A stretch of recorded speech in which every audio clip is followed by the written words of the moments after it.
shinda nami. Yesu, Yesu, Yesu, ishi nami. Twainua Baba, macho na mioyo zetu, twatazamia wewe Baba, nguzo la maisha yetu. Twainua Baba, macho na mioyo zetu, twatazamia wewe Baba, nguzo la maisha yetu. Twainua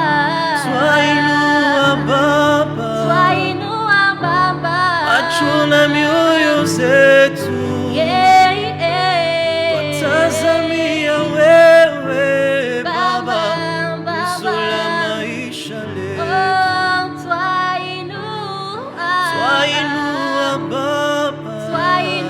Baba, macho na mioyo zetu,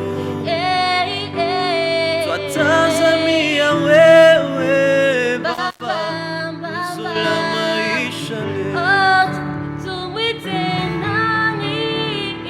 Yesu, Yesu,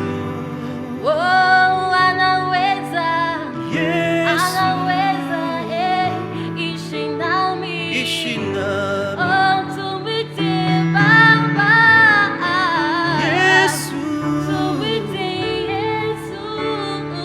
Yesu, Yesu, Yahweh, Yahweh, ishi nami. Que Dieu vous bénisse abondamment au nom merveilleux de notre Seigneur et Sauveur Jésus-Christ. Nous continuons donc avec la série des enseignements que nous avons poursuivis depuis il y a de cela un mois. Nous remercions le Seigneur pour ça et je vous exhorte, mes frères et sœurs, invitez vos maris, invitez vos femmes, invitez les membres des familles et réunissez-vous au salon pour suivre cet enseignement. Amen, amen.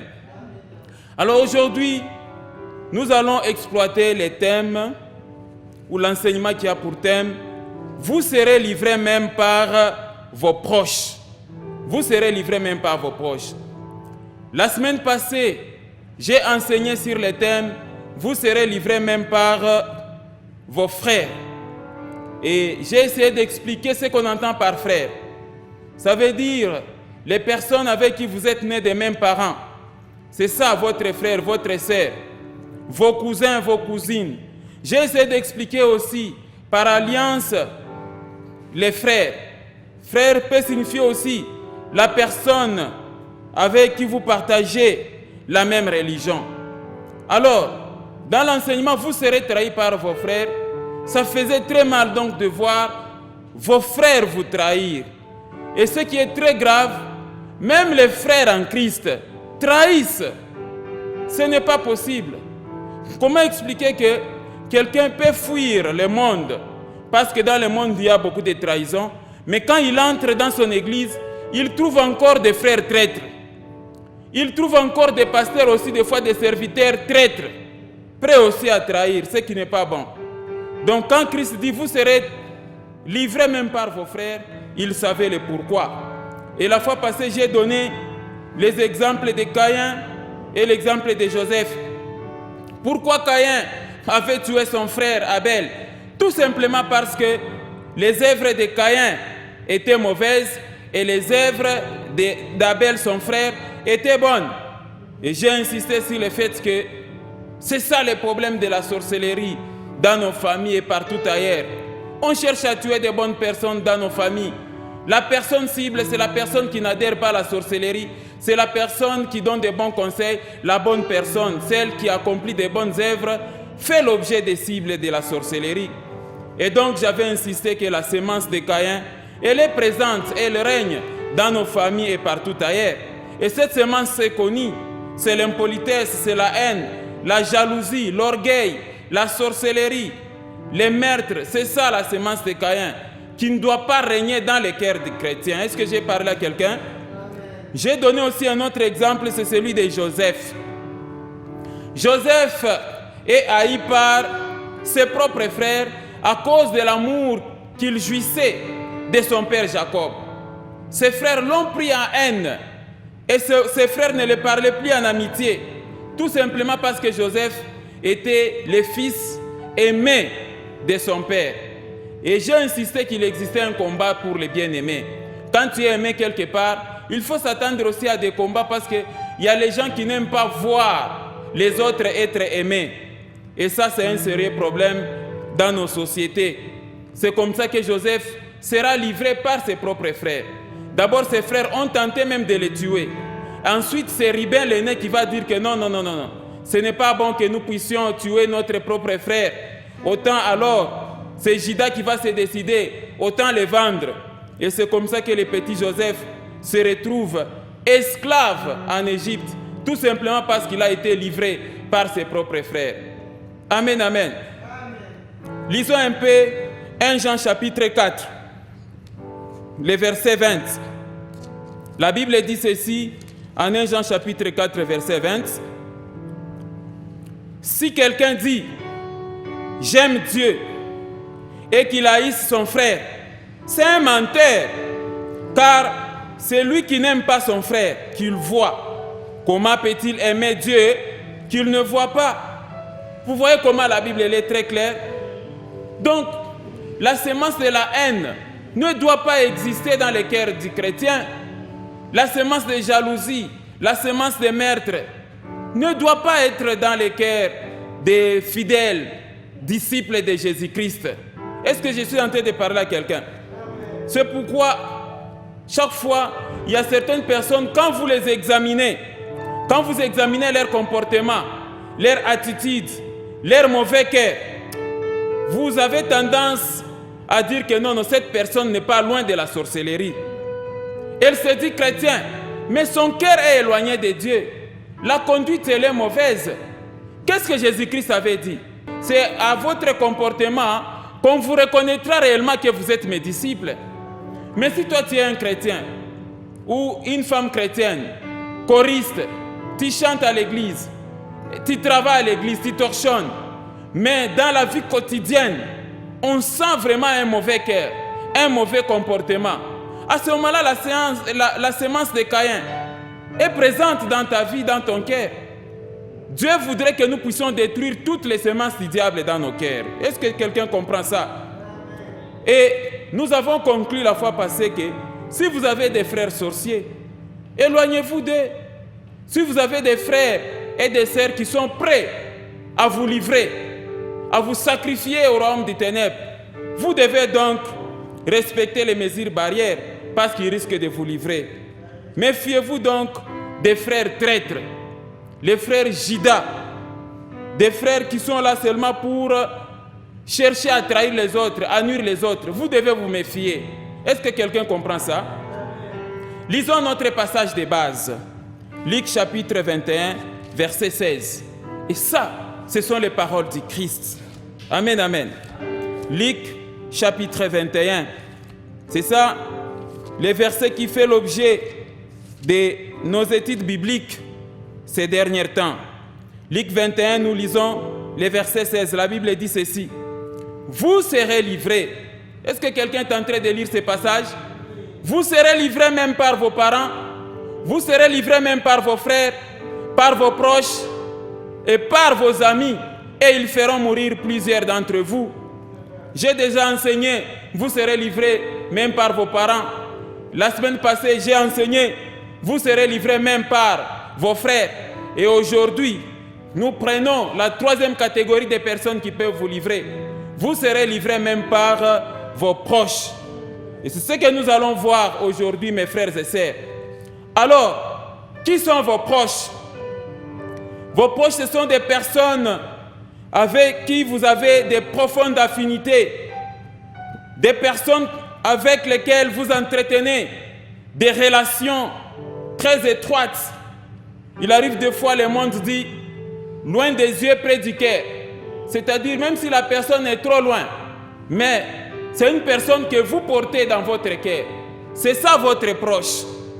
Votre proche, donc, c'est votre type de confiance, avec qui vous communiquez facilement. C'est votre bras droit. C'est votre confident. C'est lui qui détient même vos secrets. C'est vraiment un collaborateur complice. Celui que vous pouvez écouter facilement. C'est celui qu'on peut parler de votre proche. Mais quand nous voyons le livre de Luc, chapitre 21, verset 16, Jésus-Christ est en train de dire, vous serez livrés, vous serez trahis, même par vos proches. Qu'est-ce que cela veut dire? Vous serez livrés, même par vos proches. C'est-à-dire, vous devez faire très attention parce que les gens qui vous entourent peuvent être aussi utilisés comme instruments du diable pour vous nuire. Est-ce que quelqu'un comprend ça? Être livré par vos proches, ça veut dire quoi? Ça veut dire, vous pouvez être proche de quelqu'un, mais sans pour autant éprouver de l'amour pour cette personne-là.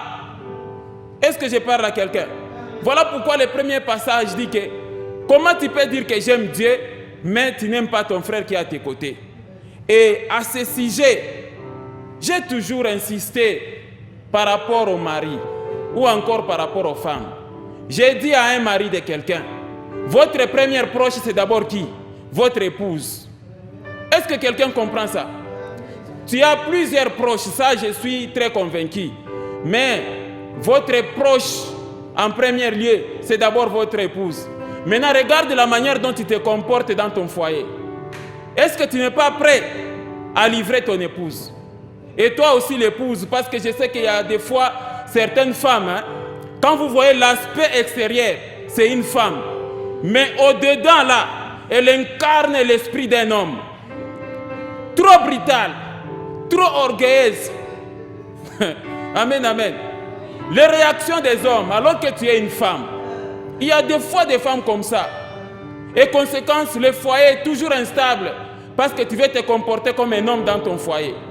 Et puis tu es la première à dire que non, non, voilà. C'est le combat de la famille. On cherche à déstabiliser mon foyer. Et on commence à jeter le feu sur la belle famille. Mais analyse d'abord ton comportement. Amen, amen. Cher mari, cher conjoint, votre prochain là, c'est d'abord vous deux là, la manière dont vous avez signé vos alliances vis-à-vis de Dieu, vis-à-vis de l'État et vis-à-vis de vos familles. Est-ce que quelqu'un comprend ça? Donc, quand Christ dit vous serez livrés même par vos proches, donc ça veut dire votre mari ou encore votre épouse peut aussi vous trahir. Quelqu'un comprend ça? Mais ça n'a jamais été dans les plans de Dieu de voir des couples se trahir entre eux. Amen, amen. C'est-à-dire, quand un frère te trahit ou une sœur te trahit ou celui qui est proche de vous, donc vous faites semblant d'avoir un attachement envers quelqu'un juste pour gagner sa confiance. Mais au fond de votre cœur, vous avez un plan satanique contre la personne. C'est-à-dire, vous ne le portez pas. Ça, ce sont les proches trop dangereux. Donc, des chrétiens qui essaient un peu de s'infiltrer, ou encore des gens qui essayent de s'approcher de la personne, mais en réalité, ce sont des envoyés spéciaux du diable. Chrétien, Dieu ne voudrait pas que tu sois ce traître-là. Amen, amen. Donc, il y a même des fois, je vois le groupe de personnes, souvent il y a le slogan « On est ensemble ». On est ensemble. On peut même lever un verre là, on est ensemble. Mais en réalité, dans les cœurs, c'est autre chose. C'est de ces personnes-là qui peuvent vous livrer.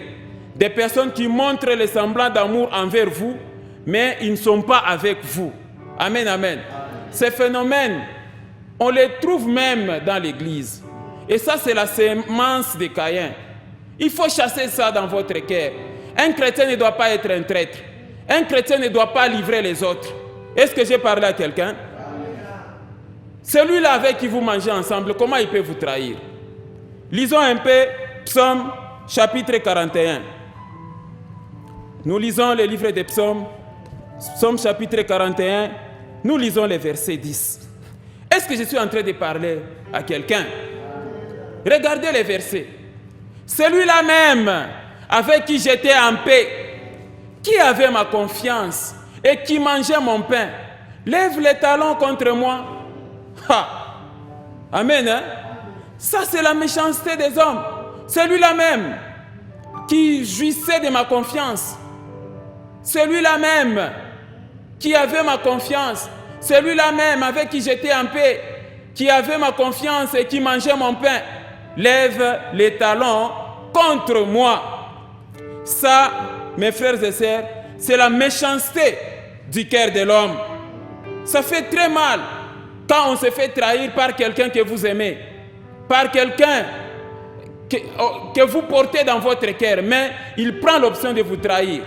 Vous faites du bien à une personne, mais la personne veut couper la main qui donne. Ça, c'est la sorcellerie, ça, c'est la méchanceté, c'est le haut niveau degré de l'ingratitude.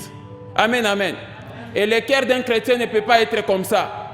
Comment expliquer que la personne te donne confiance, la personne fait confiance à toi, mais toi tu abuses.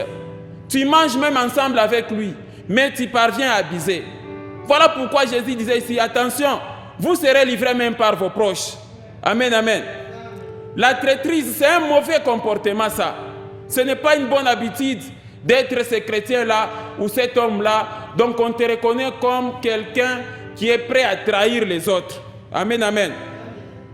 Trahir, ça veut dire quoi? Ça veut dire livrer quelqu'un à l'ennemi ou encore l'abandonner pendant les moments difficiles. Au lieu d'être à côté de ton frère et l'appuyer, toi tu prends fuite. Il y a des fois des femmes qui prennent fuite quand son mari est malade. Amen, amen. Ou encore des maris qui prennent fuite quand la femme est malade. Amen, amen. Et je conseille souvent les maris infidèles au foyer. Quand tu es cloué là sur ton lit d'hôpital, où sont tes copines? Maintenant, la femme là qui faisait l'objet de tabac, parce que tu l'as tabassée tous les jours, coups et blessures tous les jours. C'est la pauvre femme là maintenant qui est en train de te soutenir quand tu es alité sur le lit d'hôpital. Où sont tes copines? Là où tu allais gaspiller ton salaire. Elles sont où? Amen, amen. Il faut respecter la femme dans ta maison. Est-ce que j'ai parlé à quelqu'un? Amen, amen. Il faut rester fidèle.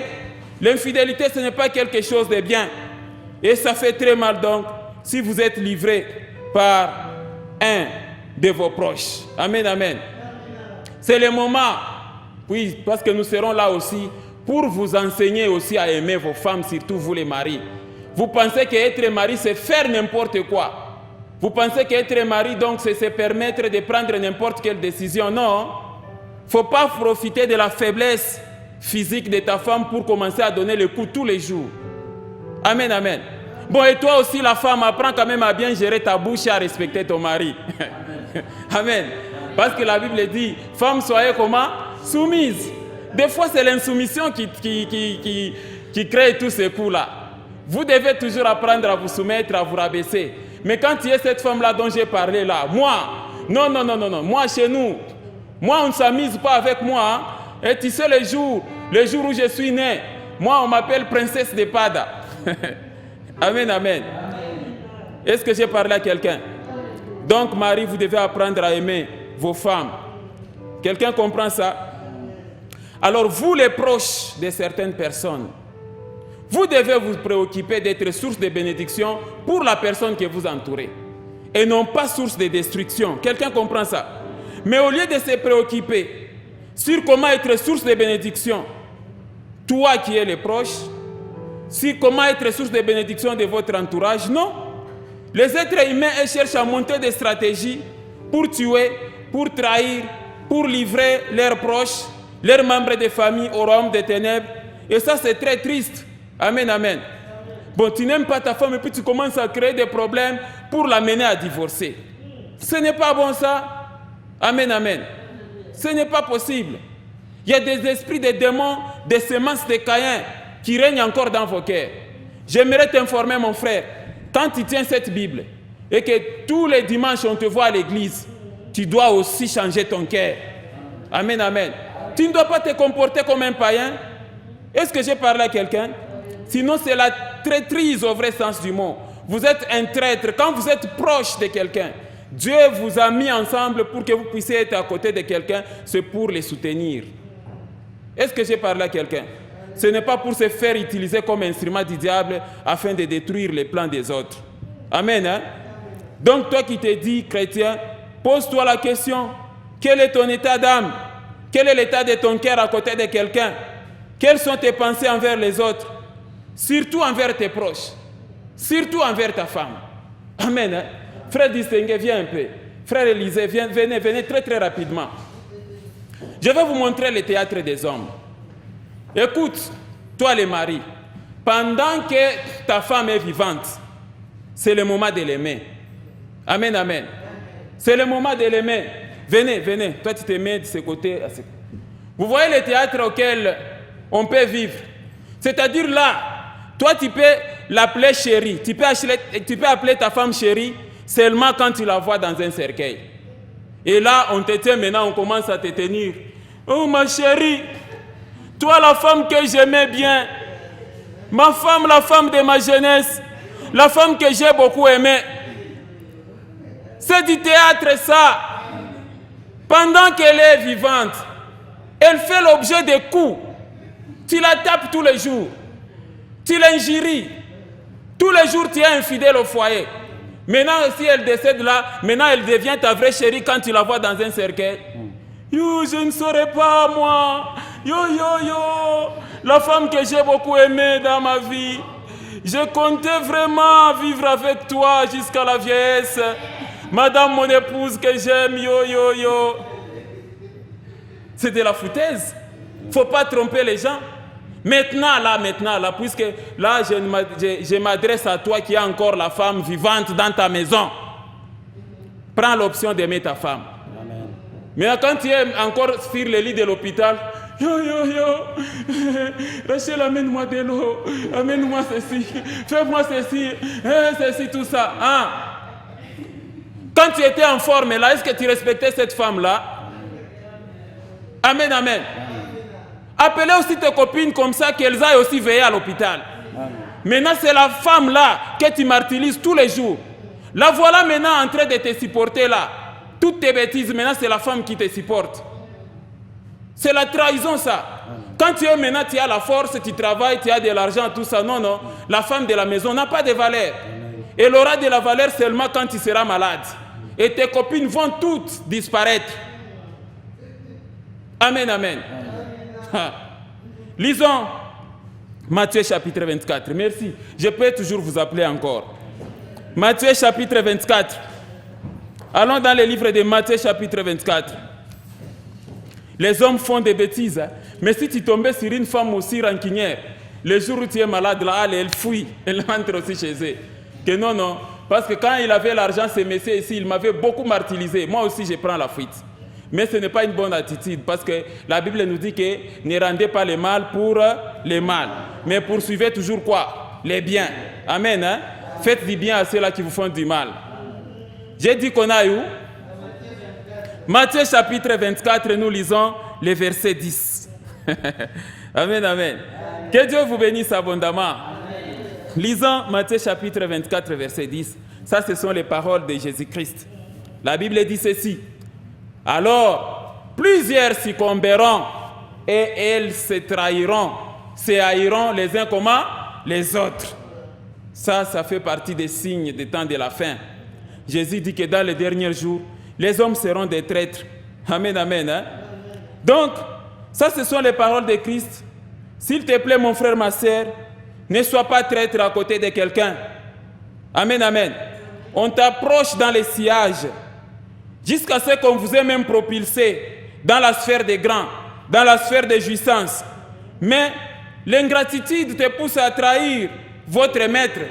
L'ingratitude te pousse à trahir votre mentor. Non, ce n'est pas bien. Amen.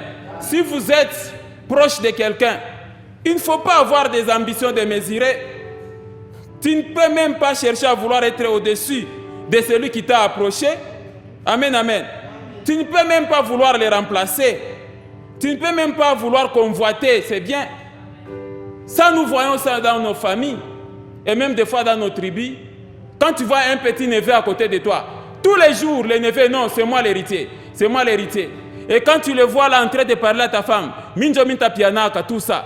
Donc c'est-à-dire, c'est comme si le neveu est en train de désirer ta mort pour récupérer tes biens et même récupérer ta femme. Ce n'est pas bon. Partout, même au boulot, bien-aimés dans le Seigneur, vous ne devez pas trahir celui qui vous a engagé, celui qui vous a nommé. Vous ne devez même pas le trahir. Parce que quand vous faites des choses comme ça, Dieu n'est pas très content. Amen, amen. Vous devez toujours respecter vos mentors. Est-ce que j'ai parlé à quelqu'un? Amen. Hein? C'est ça, être déloyal. C'est-à-dire vouloir trahir votre maître. Vouloir trahir la personne qui est proche de vous. La personne qui vous a approché dans votre entourage. Et il y a beaucoup d'exemples de trahison. Hein? Prenons par exemple, toi, la jeune fille qui est en train de me suivre. Ta grande sœur se décide que non, voilà, viens habiter chez moi. Est-ce que c'est pour autant qu'elle t'a donné l'aval de commencer à sortir avec son mari? Comment tu peux sortir avec les beaux-frères, mari de ta grande sœur ou bien de ta tante dans la maison? N'est-ce pas ça la trahison? Est-ce que j'ai parlé à quelqu'un? Il y a beaucoup de trahisons. En même temps, vous mangez ensemble avec la personne. Vous commencez même à avorter.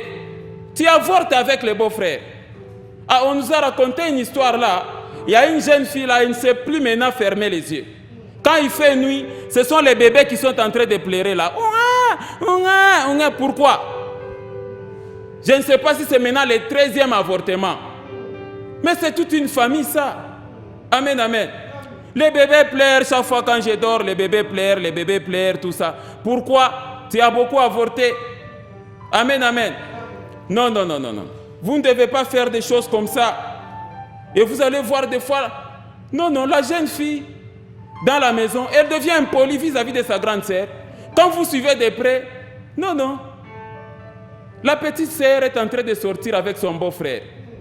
Et toi aussi, les beaux-frères. Tu es en même temps mari de sa grande sœur, en même temps tu sors avec la petite sœur. Et puis le dimanche, te voilà avec la Bible. Hypocrite. C'est de l'hypocrisie ça aux yeux de l'Éternel. Amen, amen. Lisons Luc chapitre 22, verset 21. Il existe beaucoup de formes donc de trahison, de livraison. Vous serez livrés par vos proches. Donc quand une personne t'approche, ce n'est pas pour les livrer. Ce n'est pas pour la livrer. Ce n'est pas non plus pour la trahir ou encore la sacrifier. Non. Un chrétien ne doit pas se comporter comme ça. J'ai dit qu'on a eu Luc chapitre 22, verset 21. Amen. Hein? Luc chapitre 22, nous lisons les versets 21 au nom de Jésus-Christ. Cependant, voici, la main de celui qui me livre est avec moi à cette table. C'est dangereux ça. La main de celui qui me livre est avec moi à cette table. Le Fils de l'homme s'en va selon ce qui est déterminé. Mais malheur à l'homme par qui il est comment? Livré. Amen, amen. Donc vous voyez, vous mangez ensemble avec quelqu'un, mais dans l'entretemps, vous êtes la personne qui va livrer.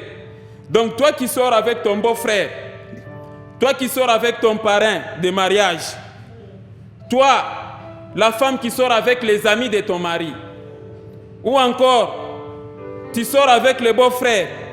Bon, imaginez-vous toutes ces pratiques-là. Les jours où les familles sont au courant de ça, qui sera ridicule? Ce sont des choses pour lesquelles, quand on regarde comme ça, on se dit, ce n'est pas la sorcellerie ça. Amen. Hein? Mais je ne t'enseigne pas pour te condamner, mon frère, ma soeur, mais c'est pour t'amener à la repentance. Amen. Hein? C'est pour que tu te repentes, pour que tu enlèves la semence des Judas. Ça, c'est faire les Judas, ça. Quand Jésus dit que vous serez livrés même par vos proches, quand tu es proche de quelqu'un, il ne faut pas jouer le rôle de trahison dans tous les domaines. Dieu vous interdit ça. Amen, amen. Et en outre, je me pose toujours la question. À vous les traîtres, vous qui livrez les autres, qui commettez les choses honteuses, est-ce que vos cœurs et vos consciences sont tranquilles chaque fois quand vous êtes en face de celui que vous trahissez ou de celui que vous livrez? La conscience sera tranquille. Vous mangez même ensemble avec la personne. C'est de la sorcellerie ça. Et Dieu nous interdit. Nous, on pensait que des choses comme ça, on va les trouver seulement dans nos familles. Non, non, ça s'est répandu partout, cette semence de Caïn. Même à l'église, s'il n'y avait pas de traîtres, alors on ne parlerait pas même des serviteurs qui ont été empoisonnés. Les choristes entre eux ne s'entendent pas. Les anciens de l'église aussi ne s'entendent pas. C'est la semence de Caïn, prêts à se livrer les uns les autres. Amen. Hein? La Bible nous donne un exemple très clair. Et l'exemple est très clair, c'est l'exemple de Judas Iscariot. Cet homme se décide de livrer son maître, de le sacrifier. Un proche collaborateur de Jésus. Vous savez, mes frères et sœurs, laissez-moi vous dire quelque chose. Nous vivons en famille. En tout cas, personne ne peut jamais accepter de vivre en isolement. Quand la Bible dit qu'il n'est pas bon que l'homme soit seul, je lui ferai une aide semblable à lui. C'est la femme à la maison. Maintenant, mais nous les maris, on ne se promène pas avec nos femmes partout. Voilà pourquoi on s'entoure des fois des petits de confiance. Amen, amen. C'est ce petit qui est à côté de toi. Quelqu'un comprend ça? Donc chaque personne a toujours des personnes qui l'entourent, ses proches de confiance, ses rapprochés. Ce sont des individus dignes de confiance qui détiennent des fois aussi vos secrets et qui savent des fois aussi vos horaires, vos lieux de fréquentation avec exactitude, et ils peuvent indiquer avec exactitude l'endroit où on peut vous trouver. On peut chercher quelqu'un, on ne le trouve pas, mais on peut appeler toujours ses proches. Amen, amen. C'est ça les proches. Ils connaissent bien le caractère de quelqu'un, les préférences et les goûts. Mais c'est trop dangereux. C'est trop dangereux pour toi quand tu es un proche de quelqu'un, mais tu prends l'option de livrer la personne qui t'a approché. C'est très dangereux pour toi quand les ténèbres prennent l'option d'utiliser votre proche pour vous vendre, pour vous nuire, ou encore pour vous tuer. Amen, amen. Et l'exemple le plus frappant, c'est l'exemple de Judas. Quelqu'un comprend ça? J'aimerais exhorter toi les petits qu'on a approché à côté de quelqu'un. Et puis la femme de ce quelqu'un-là te connaît bien, que tu es tout le temps à côté de son mari. Ne sois pas à côté de quelqu'un comme commissionnaire de femmes, comme commissionnaire de petites filles. C'est la trahison, ça. La maman à la maison est en train de te respecter. Et tous les jours quand tu entres à la maison, mère, osa bien, mère, comment? Mais dans l'entretemps, c'est toi, commissionnaire de petites filles, à l'endroit de son mari. Est-ce que c'est correct, ça? Je t'exhorte à être commissionnaire des maisons à location, commissionnaire des véhicules, commissionnaire des ventes de maisons. Ça, je te conseille, tu peux le faire. Mais être commissionnaire des femmes et des filles, ça, tu dois arrêter d'être interdit, ça. Est-ce que je suis en train de parler de quelqu'un? Il y a beaucoup de jeunes hommes comme ça. Vous cherchez à vous approcher d'une autorité. Vous cherchez à vous approcher d'un commerçant, de quelqu'un qui a beaucoup d'argent, avec l'objectif, oh non, moi je vais commencer à chercher des jeunes filles pour toi. L'hôtel, je vais payer tout ça. Toi, tu n'as pas besoin de draguer. Moi-même, je vais commencer à draguer à ta place. Et quand c'est prêt, tu appelles. Non, non, c'est prêt. Vous venez seulement. Vous allez trouver la fille dans telle chambre. Ah bon? Quel rôle? C'est la méchanceté, ça. D'abord, tu es en train de livrer l'homme là, toi tu prétends que non, tu l'aimes. Ça, ce n'est pas aimer quelqu'un. Parce qu'un jour, tu risques d'amener une fille du monde des ténèbres qui va tuer ce monsieur-là. Amen, amen. Un jour, ces rapports-là, cette rencontre, peut engendrer le sida. Et c'est toi qui as organisé cette rencontre-là qui est l'auteur de ces choses. Arrête ça. Sois commissionnaire des véhicules. Amen. Hein?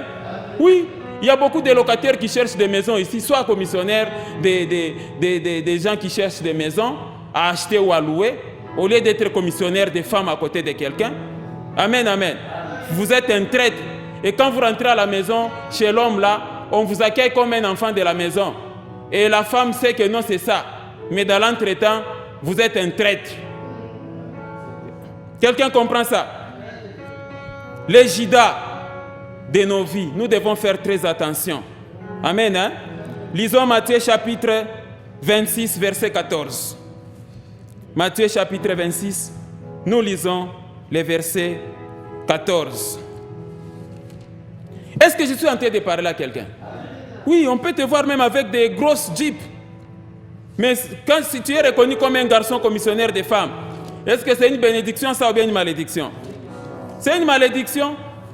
Tu es en train d'acquérir des maisons, tu es en train d'acquérir des grosses jeeps parce que tu es commissionnaire des femmes. Ça, c'est un boulot très sale. Et Dieu t'interdit ça. Amen, amen. Je disais encore qu'on a eu. Ok. Matthieu chapitre 26, verset 14. Nous lisons au nom de Jésus-Christ. Alors, l'un des 12, appelé Judas Iscario, alla vers les principaux sacrificateurs et dit: que voulez-vous me donner et je vous les livrerai? Et ils lui payèrent 30 pièces d'argent. Depuis ce moment, il cherchait une occasion favorable pour livrer Jésus. Amen. Hein? Ici, Judas donc n'est pas un membre de famille, hein? Un proche collaborateur qui se décide de trahir et de livrer son maître. Imaginez-vous un peu, hein? Cet homme de Judas. Judas jouissait de la confiance de Jésus-Christ. Jésus-Christ lui avait donné même la tâche d'être trésorier du groupe. Parmi les 12 disciples, Judas était le trésorier. Il s'occupait même de la logistique. C'est lui qui gardait la bourse et l'argent. Quelqu'un comprend ça? Donc Jésus avait confiance en Judas. Judas, c'était l'homme qui a vécu des miracles de Jésus. Il a vu la résurrection de Lazare. Il a vu Jésus-Christ en train de guérir les malades, les paralytiques, les aveugles en vie. Judas, quand il avait faim dans le désert, Jésus avait multiplié les pains et Judas avait mangé aussi. C'est Judas qui avait même ramassé les restes parce que c'était le trésorier et le chargé de logistique. Quelqu'un comprend ça? Par 2 fois dans le désert, Judas a mangé les pains de Jésus. Et quand vous voyez bien, Judas allait mourir sur la mer de Tibériade, lors de la tempête, lors de la traversée. On a réveillé Jésus. Judas était parmi aussi les gens qui devaient faire naufrage. Jésus a délivré Judas du naufrage. Amen, amen. Jésus a même payé des impôts pour Judas. Il a payé. Jésus prenait soin de Judas. Et chaque fois quand Judas était malade, Jésus le guérissait. Même la famille de Judas a bénéficié de la guérison de la part de Jésus. Mais imaginez-vous, c'est ce Judas même qui va prendre l'option de livrer Jésus. Quelqu'un te fait bénéficier, même ta famille. Ta famille maintenant est bien à cause d'une personne. Mais toi, tu dois prendre cette personne-là comme cible pour aller la livrer, pour la sacrifier. Ce n'est pas correct ça, ce que les chrétiens font, ou ce que les gens de ce monde font. C'est la méchanceté. Amen, amen. Est-ce que j'ai parlé à quelqu'un? Oui, la famille de Judas avait bénéficié aussi des soins de Jésus. Mais fort dommage de voir Judas qui prend l'option de trahir Jésus et d'aller le vendre avec 30 cycles d'argent. Et quand Judas revient chez Jésus, il avait déjà encaissé l'argent déjà et cherchait le moyen comment le livrer. Ça, c'est le haut niveau degré d'ingratitude. Est-ce que j'ai parlé à quelqu'un? Oui, même dans nos familles, souvent c'est ça le cas. Là, tu es en train de montrer les dents à tes neveux ou encore à ta belle-sœur parce que son mari est encore vivant. Le jour où le mari est en train de mourir, là, c'est fini. Vous changez de face. Votre belle-sœur là, elle devient votre ennemie. Tous ces gens-là que vous appelez, les petits-enfants que vous appelez tonton, tonton, non. Ce n'est pas possible. Vous commencez à haïr vos propres neveux et vos propres nièces. Quelqu'un comprend ça? Ça, c'est être Judas. Voilà pourquoi, mes frères et sœurs en Christ, faisons attention à la sémence de Judas et à la sémence de Caïn dans nos familles et dans nos entourages. C'est une sémence trop dangereuse. Et Dieu ne voudrait pas que les chrétiens puissent avoir la sémence de Judas et de Caïn dans leur cœur. Est-ce que j'ai parlé à quelqu'un? Donc nous devons checker nos entourages. Qui sont vos amis? Qui sont vos proches? Amen, amen. Alors, lisons Matthieu chapitre 26. Lisons les versets 20. Matthieu 26, nous lisons. Le verset 20 dit ceci. Le soir étant venu, il s'est mis à table avec les 12. Ça, c'est Jésus. Pendant qu'il mangeait, il dit, je vous l'ai dit en vérité, l'un de vous fera quoi? Me livrera. Ils furent profondément attristés et chacun s'est mis à lui dire, est-ce moi, Seigneur? Verset 23. Il répondit, celui qui a mis avec moi la main dans les plats, c'est celui qui fera quoi? Qui me livrera. Le Fils de l'homme s'en va, selon ce qui est écrit de lui.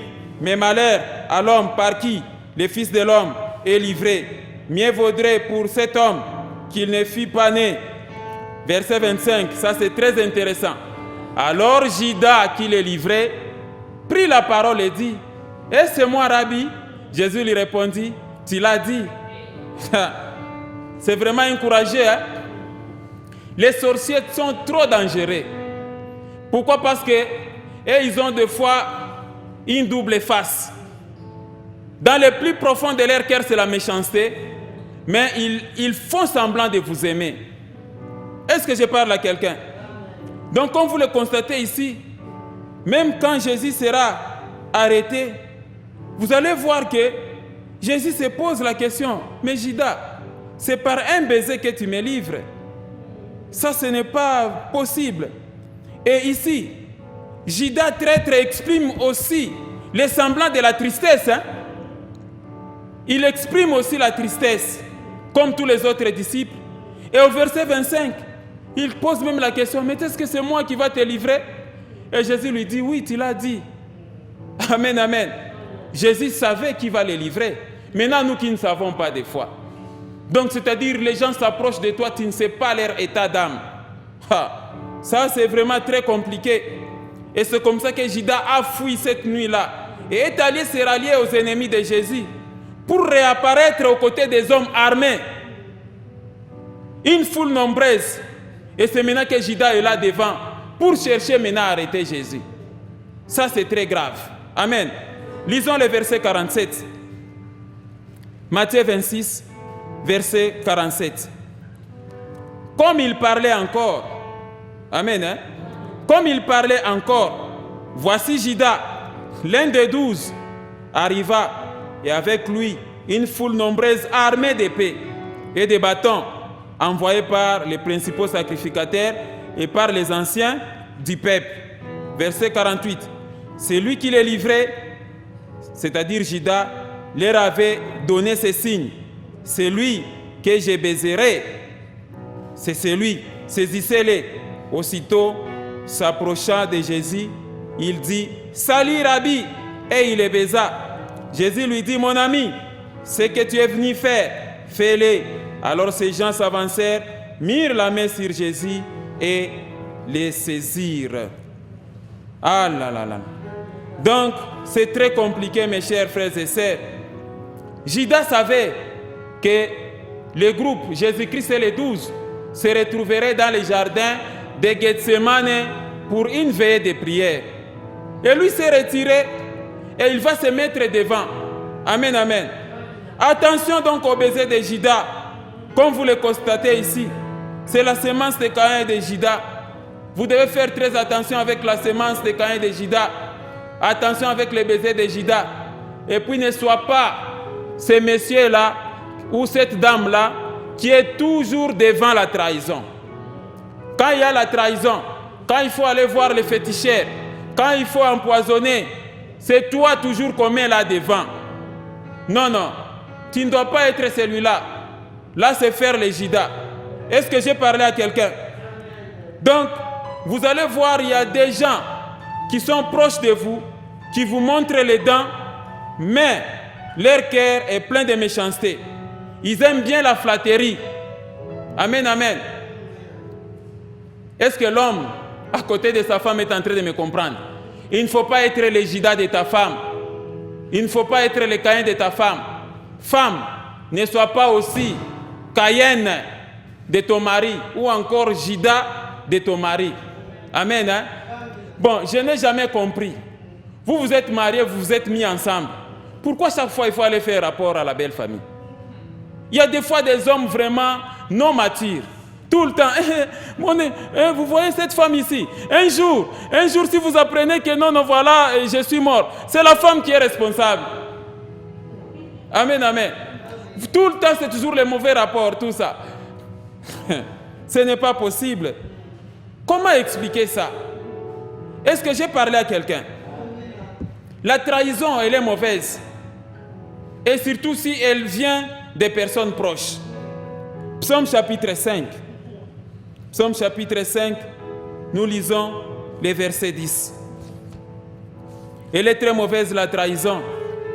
La Bible dit ceci: car il n'y a point de sincérité, dans leur bouche. Leur cœur est rempli de malice. Leur gosier est un sépulcre ouvert. Et ils ont sur la langue des paroles qui sont comment? Flatteuses. Amen, amen. Il ne faut pas flatter les gens. Comme ce que j'avais parlé encore la fois passée par rapport même aux serviteurs de Dieu.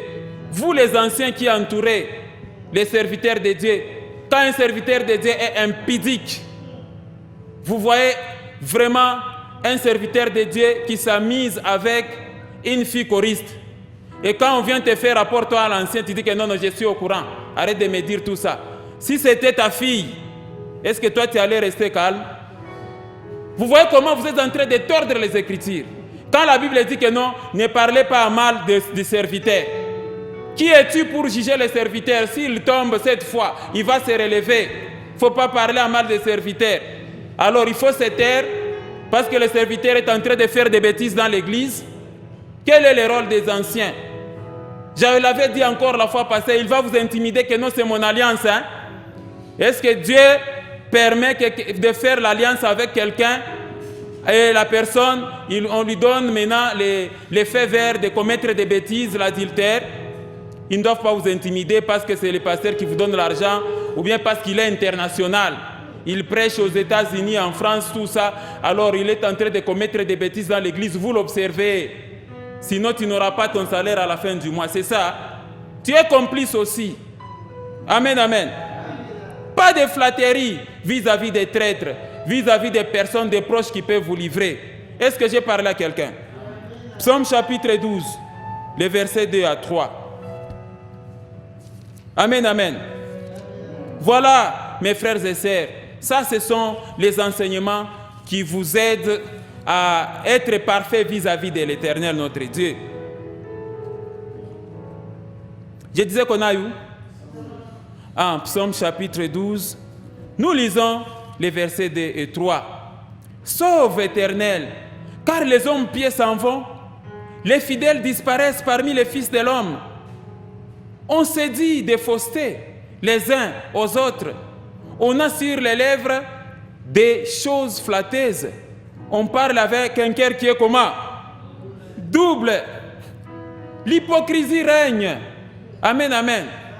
L'hypocrisie règne. Lisons Psaume chapitre 26, verset 4.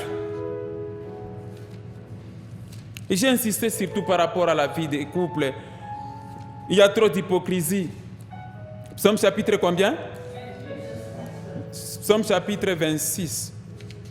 Nous lisons les versets 4.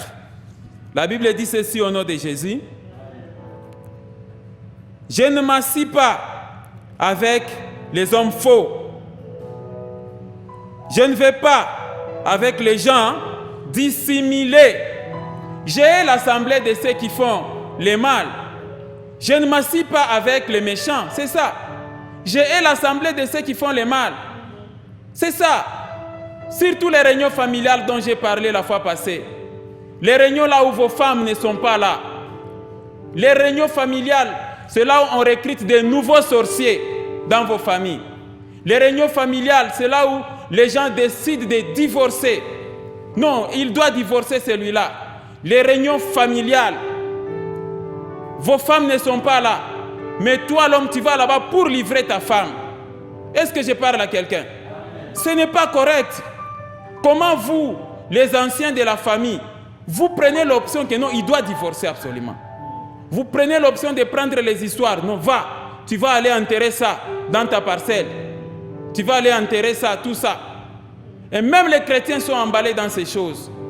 Donc, mes frères et sœurs, en conclusion, qu'est-ce que je voulais t'apporter comme message par rapport à vous serez livrés même par vos proches? C'est que n'approche pas n'importe qui. Amen, amen.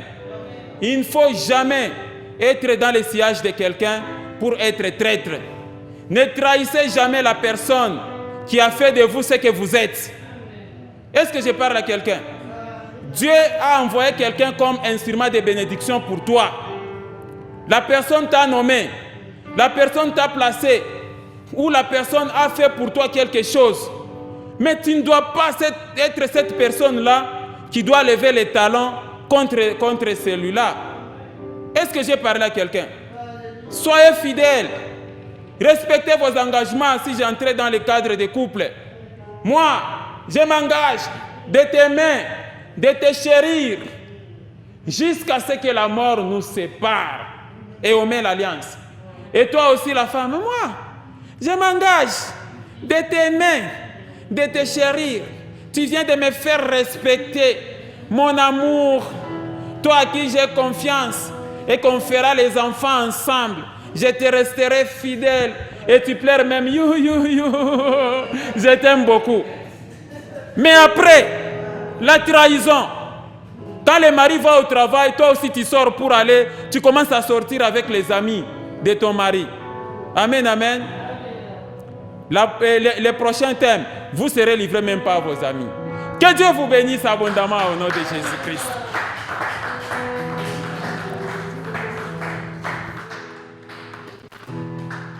Occupe-toi du reste. Occupe-toi du reste. Je fais ma part.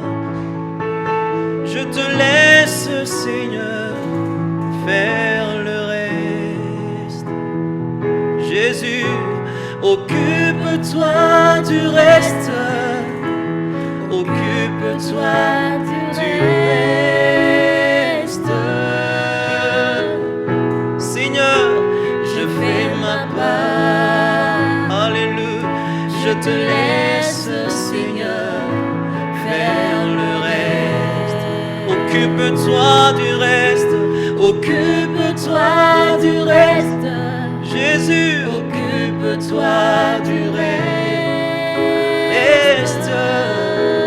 Je fais ma part, je fais ma part. Seigneur, je te laisse.